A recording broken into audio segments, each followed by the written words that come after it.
Hello everyone and welcome. In this short training, we'll review how to handle situations when someone presents a power of attorney to request a patient's medical records as medical support assistants. It's our job to protect patient privacy while ensuring that legal representatives are treated respectfully and correctly. So, what is a power of attorney? Often called a POA. It's a legal document signed by a person known as the principal. It gives another person, called the agent or attorney, in fact, the authority to act on their behalf. But here's the key thing. Not every power of attorney allows access to medical information.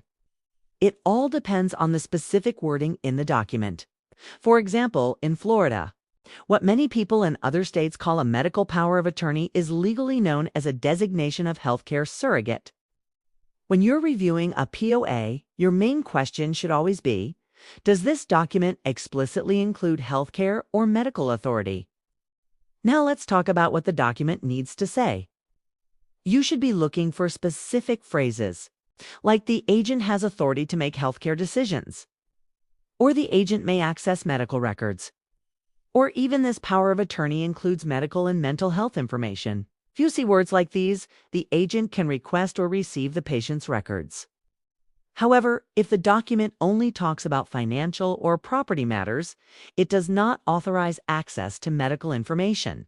Also, you have to make sure the document is signed and dated by the principal, that it's still active, meaning it has not been revoked or expired on, that the agent provides a valid photo ID.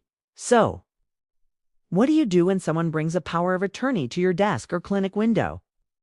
First, ask to see the original or a certified copy of the document.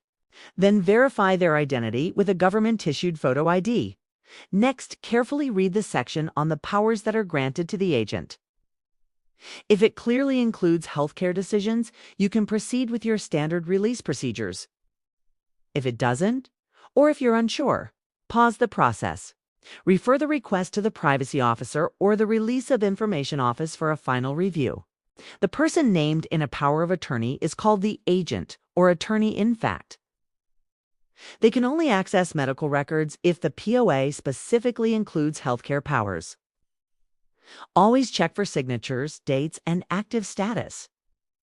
And remember, when in doubt, it's always best to ask your privacy or ROI team for guidance. Thank you for watching.